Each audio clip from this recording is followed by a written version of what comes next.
চেরাপুঞ্জি পৃথিবীর মধ্যে সব থেকে বেশি বৃষ্টিপাত এখানেই হয়ে থাকে। তবে চেরাপুঞ্জি নামটা বইয়ের পাতায় লেখা গড় বৃষ্টিপাতের পরিমাণের মধ্যেই সীমিত নয়। বৃষ্টিপাতের পরিমাণ বেশি থাকলেও ভ্রমণ পিপাসু পর্যটকদের এখানে বারবার আসতে হয় এখানকার বহু আকর্ষণীয় জায়গার অনুভূতি নেওয়ার জন্য, যার মধ্যে ন্যাচারাল কেভের পাশাপাশি রয়েছে প্রচুর পরিমাণে ওয়াটারফলস। যে সমস্ত পর্যটকরা চেরাপুঞ্জির প্রাকৃতিক সৌন্দর্যকে খুব কাছ থেকে উপভোগ করতে চান তারা সাধারণত এপ্রিল মাস থেকে অক্টোবর মাসের মধ্যে চেরাপুঞ্জিতে ঘুরতে আসেন। এই সময় এখানে খুব বেশি পরিমাণে বৃষ্টিপাত হয়ে থাকে। তবে নভেম্বর মাস থেকে মার্চ মাসের মধ্যেও বহু পরিমাণে পর্যটকরা এখানে ভিড় জমান। গুয়াহাটির সাইট সিন করার পর কামাখ্যা মন্দিরে পুজো দিয়ে শিলংয়ের সাইট সিন করতে করতে আমরা এসে পৌঁছেছিলাম চেরাপুঞ্জিতে এবং চেক ইন করেছিলাম মাসমাই গ্রামের একটি ছোট্ট হোমস্টেতে।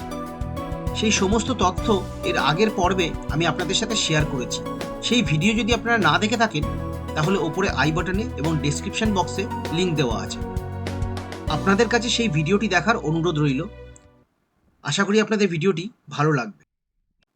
আমাদের হোমস্টে থেকে মাসমাই কেভের দূরত্ব খুব একটা বেশি না থাকায় সকালবেলা ঘুম থেকে উঠে আমরা রওনা দিয়েছিলাম মাসমাই কেভের উদ্দেশ্যে। এখন সময় সকাল 10টা আর আমাদের হোমস্টে থেকে আমরা বেরিয়ে পড়েছি 3 জন মাসমারাই কেভের জন্য। রাস্তার দুপাশ দিয়ে রয়েছে সারি সারি সবুজ গাছ আর মাঝখান দিয়ে চলে গেছে রাস্তা। খুব সুন্দর ভিউ।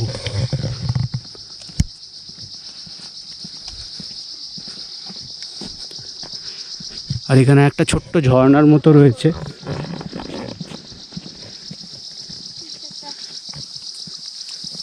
সেখান থেকে এই জঙ্গলের ভেতরে যাওয়ার রাস্তা চলে গেছে।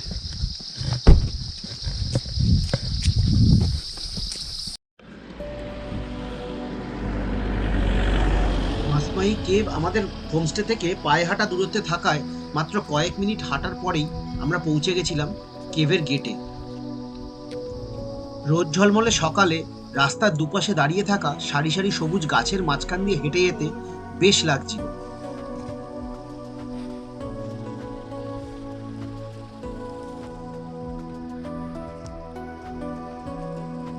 এখানে গাড়ির পার্কিং 50 টাকা, 30 টাকা এবং 20 টাকা। টু হুইলারের জন্য 20 টাকা, লাইট ওয়েট গাড়ির জন্য 30 টাকা আর হেভি ভেহিকেলের জন্য 50 টাকা। যেহেতু আমরা হেঁটে এসেছি তো আমাদের কোনো চার্জ লাগেনি। আর এরকম কেভের গেটের বাইরে এরকম ঘোড়া রয়েছে হর্স রাইডিংয়ের জন্য।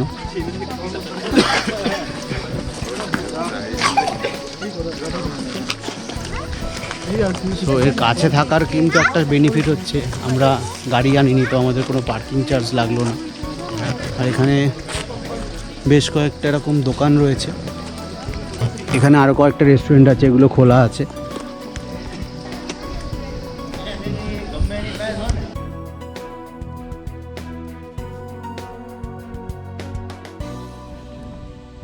মাসমাই কেভে প্রবেশ মূল্য 10 বছরের ওপরের বাচ্চাদের জন্য 10 টাকা এবং প্রাপ্তবয়স্কদের জন্য 30 টাকা, এবং এর ভেতরে মুভি শুটিং করতে গেলে 1000 টাকা অবধি টিকিট নিতে হয়। 1 child 1 adult।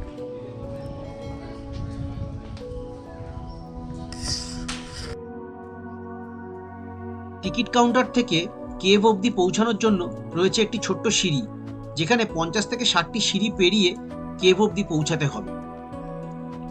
তবে সেই সিঁড়ির চারিদিকে রয়েছে ছোট বড় বিভিন্ন ধরনের পাথর এবং বড় বড় গাছ।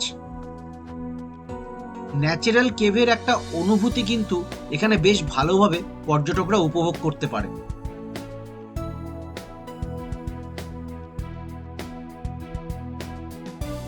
মাসমাই কেভ সকাল 6টা থেকে প্রায় বিকেল 5:30 অবধি খোলা থাকে। এর মধ্যে পর্যটকরা এখানে আসতে পারেন এবং কেভের ভেতরটা ঘুরে দেখতে পারেন।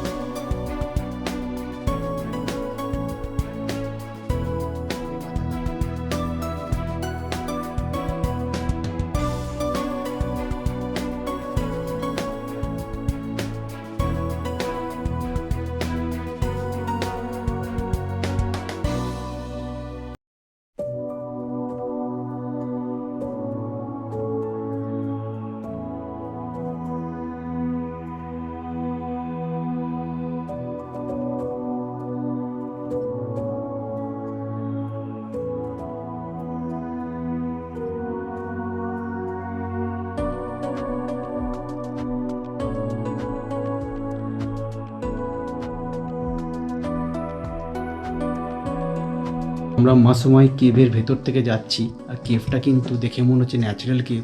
কেভটা বেশ সুন্দর দেখতে, ভেতরে একটা অন্যরকম ফিলিং হচ্ছে। এখন শুধু আমি আর আমার ছেলে রয়েছি, আর কেউ এখানে নেই। কয়েকজন ছিল, তারা বেরিয়ে গেছে। আর কেভের ভেতরে পাথরগুলো দেখলে কিন্তু বোঝা যায় যে এটা বেশ পুরনো। আর কিছু কিছু জায়গায় লাইট লাগানো আছে, ওপরে কিছু পাইপিং সিস্টেমও আছে যার ভিতর থেকে তারগুলোকে পাস করানো হয়েছে। আর বেশ কিছু জায়গা থেকে কিন্তু এখনও জল পড়ছে কেভের ভেতরে। আর এই জায়গাগুলো দেখুন কি অদ্ভুত টাইপের লাগছে দেখতে। আর পাথরগুলো কিন্তু প্রচণ্ড ঠান্ডা। আমরা আস্তে আস্তে এগিয়ে চলেছি।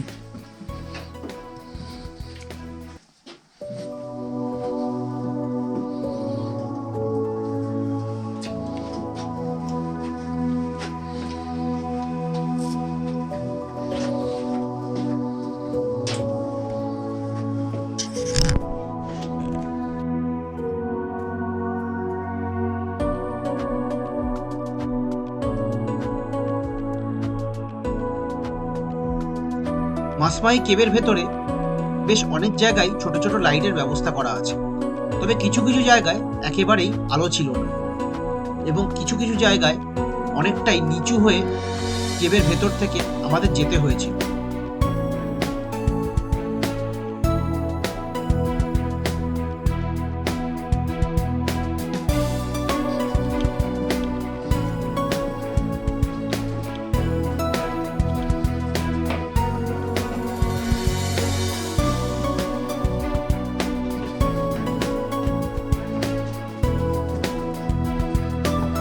দেখে স্লিপ করতে পারে।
অবশেষে বেরোলাম আমরা কেভের থেকে।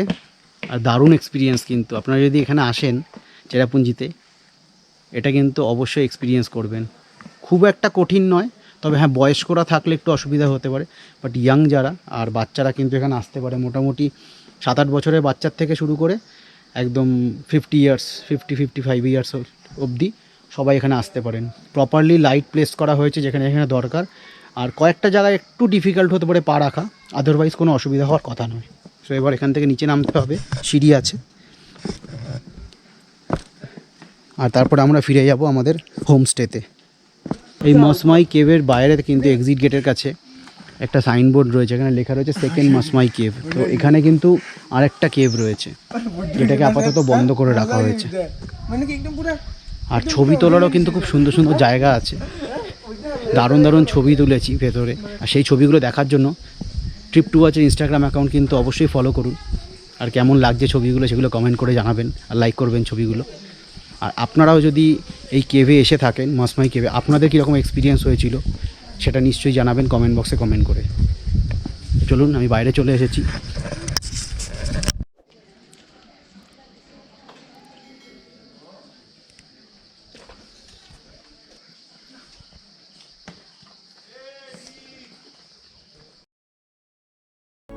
মাসমাই কেভ থেকে ফিরে এসে আমাদের হোমস্টে থেকে চেক আউট করে আমরা রওনা দিয়েছিলাম মাওলিলং ভিলেজের উদ্দেশ্যে। তবে মাওলিলং ভিলেজে পৌঁছানোর আগে চেরাপুঞ্জির আরও বেশ কয়েকটি আকর্ষণীয় জায়গা আমরা ঘুরে নিয়েছিলাম। মাসমাই গ্রাম থেকে রওনা হয়ে আমরা এসে পৌঁছেছিলাম আমাদের পরবর্তী গন্তব্যস্থলে নাসলিথিয়াং ফলসের সামনে, যার অপর নাম মাসমাই ফলস, এবং এটি 7 সিস্টার ফলস নামেও পরিচিত। সো আমরা এখন এসে পৌঁছেছি 7 সিস্টার ফলসে, এই জায়গাটায়। সামনেই পার্কিং, এখানে আমাদের গাড়ি পার্ক করা হয়েছে। আর এই পাহাড়ের গায়ে রয়েছে 7 সিস্টার ফলস, 7টা ঝর্ণা রয়েছে, 7টা ওয়াটারফলস।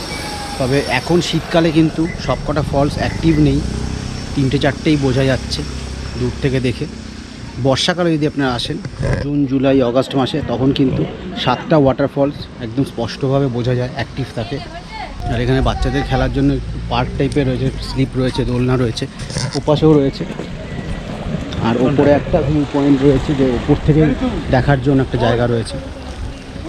আর ওভারঅল জায়গাটা কিন্তু খুব সুন্দর, এরকম সাইড থেকে এরকম রেলিং টাইপের বানানো আছে।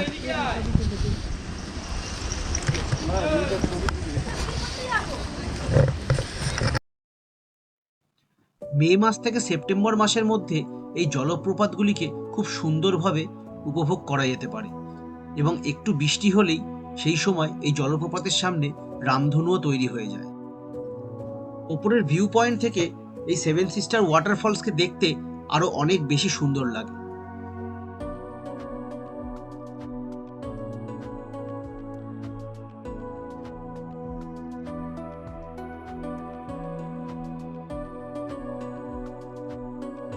সেভেন সিস্টার ফলস থেকে রওনা হয়ে আমরা এগিয়ে চলেছিলাম আমাদের পরবর্তী গন্তব্যস্থল ওয়াকাবা ওয়াটারফলসের দিকে। 7 সিস্টার ফলসের থেকে ওয়াকাবা ওয়াটারফলস আমার অনেক বেশি সুন্দর লেগেছিল। তবে ওয়াকাবা ওয়াটারফলসকে উপভোগ করতে গেলে প্রায় 100রও বেশি সিঁড়ি নিচে নামতে হয়, তাই আমাদের মধ্যে শুধু আমি আর আমার ছেলে অগ্নিভৈ এই ওয়াটারফলস দেখার জন্য টিকিট কেটে 100রও বেশি সিঁড়ি পেরিয়ে পৌঁছেছিলাম ওয়াকাবা ওয়াটারফলসের সামনে।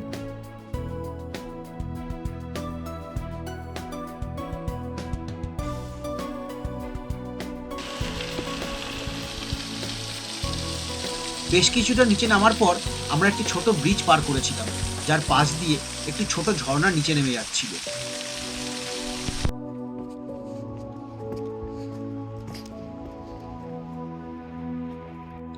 সেই ছোট্ট ব্রিজটি পেরোনোর পর আরো বেশ কয়েকটি সিঁড়ি নিচে নামার পর আমরা এসে পৌঁছেছিলাম মেন ভিউ পয়েন্টে, যেখান থেকে ওয়াকাবা ওয়াটারফলসের দৃশ্য অদ্ভুত সুন্দর লাগছিল এবং তার চারিপাশের প্রাকৃতিক সৌন্দর্য আমাদের মুগ্ধ করেছিল।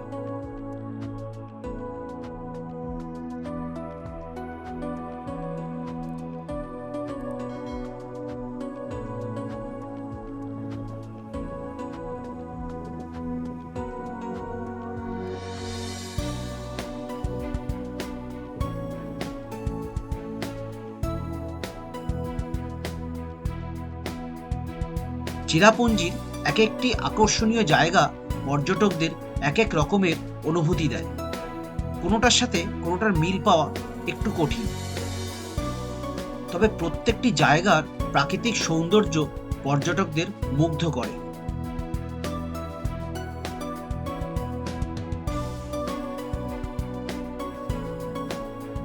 ওয়াকাবা ওয়াটারফলসের টিকিট কাউন্টারের পাশেই একটি ছোট্ট দোকান ছিল।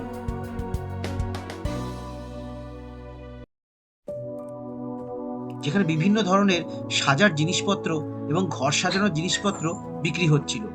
সেখানে রিমা আর অগ্নিভ দুজনেই অসমীয়া ড্রেস পরে এবং অসমীয়া সাজে সেজে ছবি তুলেছিল।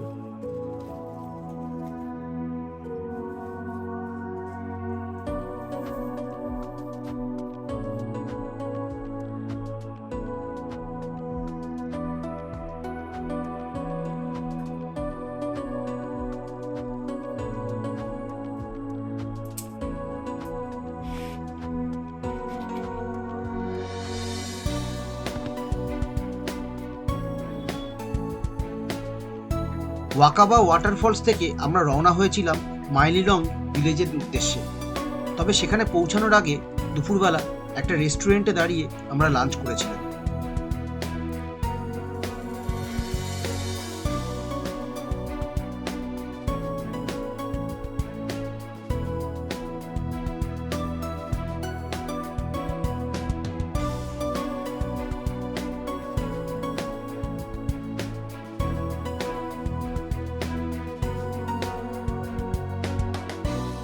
সো আমাদের কাছে কিন্তু আমাদের খাবার চলে এসেছে, আর আমরা অর্ডার করেছিলাম 4টে চিকেন থালি আর একটা এগ থালি। তো এই হচ্ছে চিকেন থালি, বেশ ভালো কিন্তু স্মেল আসছে, আর বোঝা যাচ্ছে যে খাবার কিন্তু এখানে দারুণ টেস্টি হতে চলেছে। এখানে আছে আলু ভর্তা, একটা বেগুনি, আলু ভাজা, চাটনি। এখানে দু রকম চাটনি আছে, এখানে সস আছে, আর এখন দু রকম চাটনি আছে, তার সাথে ডাল আছে আর পাঁপড় আছে আর ভাত। আর এটা হচ্ছে এগ থালি, সব কিছু সেম, শুধু চিকেন কারির জায়গায় এগ কারি। আচ্ছা, খাবার কেমন? কেমন খাবার? ও খাসনি, তুমি খেয়েছো? কেমন? তো খাবার কিন্তু খুব ভালো। এখানে চিকেন কারি আর এগ কারির মতো শুধু কারিটাই আলাদা, আর বাকি সব কিছু তো সেম। এখানে কিন্তু ফিশ থালিও আছে, লোকাল ফিশ, সেটা কিন্তু প্রাইস সবচেয়ে বেশি, মানে চিকেন কারি 250 টাকা, ফিশ থালি কিন্তু 280 টাকা, আর এগ থালি 180 টাকা, ভেজ থালি 160 টাকা। আর এখন সময় হচ্ছে 12:35।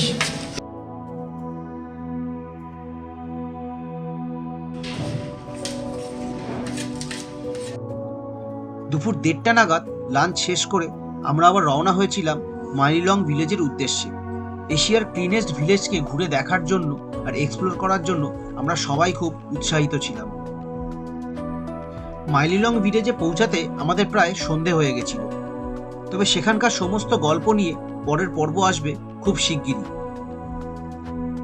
চেরাপুঞ্জির সাইট সিনের এই ভিডিওটা যদি আপনাদের ভালো লেগে থাকে তাহলে ভিডিওটা লাইক করবেন, আর যদি আমার চ্যানেলে নতুন এসে থাকেন তাহলে আমার চ্যানেলটি সাবস্ক্রাইব করতে ভুলবেন না। আর চেরাপুঞ্জিতে আরও কী কী ভালো জায়গা আছে যেটা আমার ঘুরে দেখা উচিত ছিল সেটা নিশ্চয়ই কমেন্ট বক্সে কমেন্ট করে জানাবেন। আমি চেষ্টা করব এর পরের ট্রিপে সেই জায়গাগুলোকে ঘুরে দেখতে। তাহলে আপনাদের সাথে আবার দেখা হবে মাইলিলং ভিলেজের গল্প নিয়ে। ততক্ষণ দেখতে থাকুন ট্রিপ টু ওয়াচ আর সঙ্গে থাকুন।